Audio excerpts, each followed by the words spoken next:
বিসমিল্লাহির রহমানির রহিম। প্রিয় দেশবাসী, আসসালামু আলাইকুম। আমি কয়েকটা কথা বলতে চাই প্রধান উপদেষ্টা মহোদয়ের কাছে। আমার কথাগুলি শুনতে পারবে কিনা, যাবে কিনা জানি না, কিন্তু প্রধান উপদেষ্টা মহোদয়ের এই ফেসিদ স্বৈরাচার খুনি হাসিনা ক্ষমতাকালীন স্বরাষ্ট্র প্রধান উপদেষ্টা ডক্টর মোহাম্মদ ইউনূসের পদ্মা সেতুর উর্ফে থেকে ফেলাই দিয়ে টুপ করে ফেলাই দিয়ে চুবাইতে চাইছিল।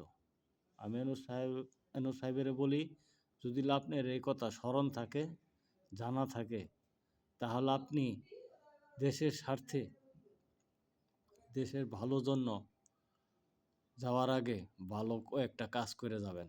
এবং আমি আবার বলছি, আপনারে এই ফেসি স্বৈরাচার খুনি হাসিনা ক্ষমতাকালীন আপনারে পদ্মা সেতুর উর্ফে থেকে টুপ করে ফেলাই দিয়ে চুবাইতে চাইছিল।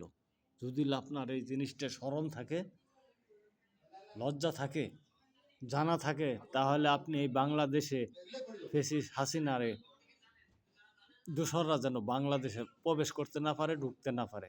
এই জিনিসটা, এই কাজগুলি নির্বাচনের আগে আপনি করবেন এবং এই দেশে কোনো ফেসিস যেন কায়েম না হয় এবং ছাত্র জনতার, শিক্ষক শিক্ষিকাদের রক্তের উপর দিয়ে আপনি কোনো বেইমানি করবেন না। আপনি এমন কোনো কাজ করেন না, কারণ আপনার বয়স হয়ে গেছে, আপনি শেষ বয়সে আইসে বাংলাদেশের প্রধান উপদেষ্টা হিসেবে বা প্রধানমন্ত্রী হিসেবে দায়িত্ব পালন করতেছেন। আপনার কথায় পুরা দেশ চলতেছে। আপনি দেশের যত কর্মকর্তা কর্মচারী আছে সব আপনার কথায় চলাফেরা করতেছে, উঠা বসা করতেছে। আমি আপনাকে দৃষ্টি আকর্ষণ করে বলছি, আপনি এমন কোনো কাজ করেন না দেশের কোনো ক্ষতি হোক। দেশের এমন কোনো কাজ করবেন যেন আপনার সুনাম এবং প্রশংসা থাকে। আমি বলতে চাই, ছাত্র জনতার 5 জুলাইয়ের পর থেকে ছাত্র জনতার, শিক্ষক শিক্ষিকাদের রক্তের উপর দিয়ে যেই বেইমানি করব, তাকে বাংলাদেশে কোনো ঠাঁই দিবেন না।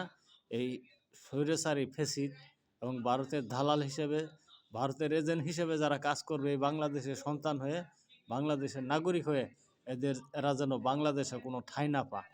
এবং আপনি যাওয়ার আগে আরেকটা কাজ করবেন, যেমন ডিজিএফআইয়ের দায়িত্বপ্রাপ্ত কর্মকর্তা যারা ছিল এই 16-17 বছরে, এনএসআই, এসইউ, গোয়েন্দা সংস্থার এবং র্যাব, পুলিশ, বিজিবির যারাই 16-17 বছর খুনি হাসিনার দূষর হিসেবে কাজ করছে, গুম খুন করছে, 2 নম্বরই কার্যকলাপের সাথে জড়িত ছিল, যারা সন্ত্রাসের কার্যকলাপের সাথে জড়িত ছিল, এদের সবারই বিচার আওতায় আইনে ফাঁসির কার্যকরটা করে যাবেন। আপনি যতদিন ক্ষমতায় আছেন, ক্ষমতা থাকাকালীন আপনার কাছে অনুরোধ হলো, এই স্বৈরাচার খুনি হাসিনার দোসর যারা ছিল, যারা গুম খুনের সাথে জড়িত ছিল, যারা সন্ত্রাসের কার্যকলাপের সাথে জড়িত ছিল, যারা 2 নম্বরই কর্মকাণ্ডের সাথে যেসব অফিসারগুলো জড়িত ছিল, সেনাবাহিনীর হোক, বিজিবির হোক, পুলিশের হোক, র্যাবের হোক, ডিজিএফআই, এনএসআই, এসিওর গোয়েন্দার যতগুলি অফিসার আছে, যেগুলি 16-17 বছর 2 নম্বরই কার্যকলাপ করছে এই খুনি হাসিনার সাথে থাইকে হাত মিলাইয়া, এদের সবাইরই, এবং সাবেক রাষ্ট্রপতি আব্দুল হামিদ কানা এই খুনি হাসিনার সাথে জড়িত ছিল, তখন প্রেসিডেন্ট ছিল। এবং বর্তমানে যে রাষ্ট্রপতি আছে শাহাবুদ্দিন চুপ্পু, কিন্তু খুনি হাসিনার সাথে হাত মিলিয়ে এই কাজ করছে, এরে দিছে নিজস্ব লোক রাষ্ট্রপতির দায়িত্বে। এইসব 2 রাষ্ট্রপতি সহ যারা জড়িত, যেসব সকল অফিসারগুলো খারাপ কার্যকলাপ, খারাপ কর্মকাণ্ডের সাথে জড়িত ছিল, সবাই বিচার আওতায় আইনে আপনি ফাঁসির কার্যকরটা করেছে যাবেন, যেন এই বাংলাদেশে কোনো সামরিক, বেসামরিক ও সিভিল কোনো অফিসার যেন 2 নম্বরই কোনো কার্যকলাপ আর না করতে পারে, যেন 2 নম্বরই কোনো কর্মকাণ্ডে জড়িত না থাকতে পারে।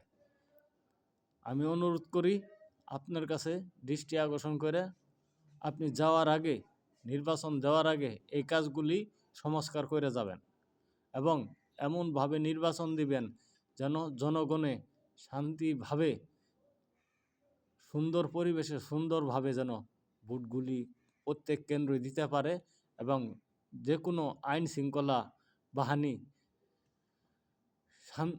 নিরাপত্তাভাবে কাজ করতে পারে, এই কাজগুলি করবেন। এবং আপনার কাছে অনুরোধ, 2টা উপদেষ্টাকে আপনি আউট করে যাবেন যাওয়ার আগে।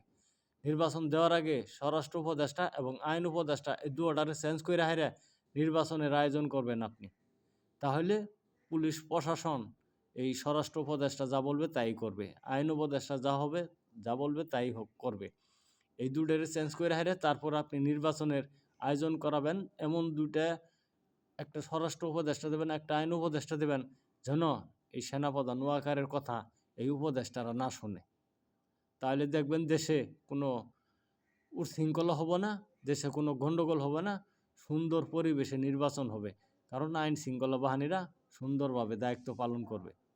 আপনার কাছে এটুকু অনুরোধ হলো আমার। এখন আমার ভিডিওটা আপনার কাছে যাবে কিনা আমি জানি না, আপনি দেখতে পারবেন কিনা শুনতে পারবেন কিনা আমি জানি না।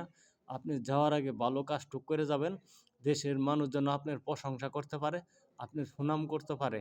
আপনি মারা গেলেও যেন আপনার সুনামটা এই বাংলাদেশে থাইকে যা। আমি আর কিছু বলতে চাই না।